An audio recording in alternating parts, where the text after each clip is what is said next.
Hi అండి. ఈరోజైతే టమాటోస్తో 10 మినిట్స్లో ఈజీగా అయిపోయి ఒక రెసిపీని ప్రిపేర్ చేయబోతున్నాను. అది ఏంటంటే టమాటో రసం. ఈ టమాటో రసంకి అయితే సైడ్ డిష్గా కర్రీ ఏం అవసరం లేదు, అంత టేస్ట్గా ఉంటుంది. ఇంకా ముందుగా 1/2 kg టమాటోస్ తీసుకుని బాగా వాష్ చేసుకుని పైన తొడుములు తీసేసి స్టవ్ పైన ఒక ప్యాన్ పెట్టుకుని ఈ టమాటోస్ని అయితే ప్యాన్లోకి యాడ్ చేసుకుందాం. ఈ టమాటో రసం మనం టమాటోస్ ని బాయిల్ చేస్తూ ప్రిపేర్ చేస్తున్నాం. అలాగే కొంచెం చింతపండు వాష్ చేసుకుని ఇప్పుడు ప్యాన్ లోకి యాడ్ చేసుకుని వాటర్ అయితే యాడ్ చేసుకుందాం బాయిల్ చేయడం కోసం టమాటోస్ ని.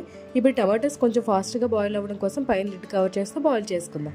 సో ఇప్పుడు టమాటోస్ అయితే బాయిల్ అయిపోయాయి కదా, టమాటోస్ పైన ఉన్న పొట్టును అయితే మనం ఇప్పుడు ఈ విధంగా సెపరేట్ చేసేసుకుందాం టమాటోస్ నుండి. ఇప్పుడు టమాటాలు చల్లారిన తర్వాత మిక్సీ జార్ లోకి యాడ్ చేసి మనం ఫైన్ గా పేస్ట్ లాగా అయితే ప్రిపేర్ చేసుకుందాం. సో చూసారు కదా, టమాటో రసం కోసం టమాటోస్ ని ఇలా ఫైన్ గా పేస్ట్ లా చేసుకోవాలి. ఇప్పుడు తాలింపు కోసం స్టవ్ పైన ఒక ప్యాన్ పెట్టేసుకొని ఆయిల్ యాడ్ చేసుకుందాం. ఆయిల్ హీట్ అయిన తర్వాత ఇందులో కొంచెం జీలకర్ర, కొంచెం ఆవాలు, ఇంకా కొంచెం మిరియాలను యాడ్ చేసి ఈ తాలింపుని కొంచెం ఫ్రై చేసుకుందాం.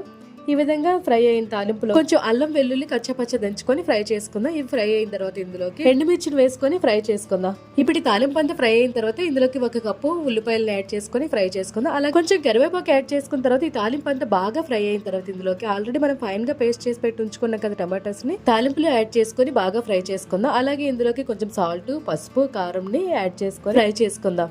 ఈ విధంగా ఫ్రై చేసుకున్న తర్వాత ఇప్పుడు మనం టమాటో జ్యూస్ లోకి మనకు కావాల్సిన కన్సిస్టెన్సీలో వాటర్ అయితే యాడ్ చేసుకొని కొంచెం కసూరి మేతిని యాడ్ చేసుకొని ఈ టమాటో రసం ని బాయిల్ చేసుకుందాం. ఇలా బాయిల్ అయిన తర్వాత ఇందులోకి కొంచెం కొత్తిమీరని యాడ్ చేసుకొని బాయిల్ చేసుకుందాం. ఇప్పుడు ఈ టమాటా రసంలో కొంచెం బెల్లం యాడ్ చేసుకుని బాయిల్ చేసుకున్నట్లయితే టమాటా రసం అనేది పర్ఫెక్ట్ టేస్ట్ ఉంటుంది. సో చూసారు కదా టమాటా రసం. వీడియో నచ్చినట్లయితే లైక్ ఇచ్చేయండి.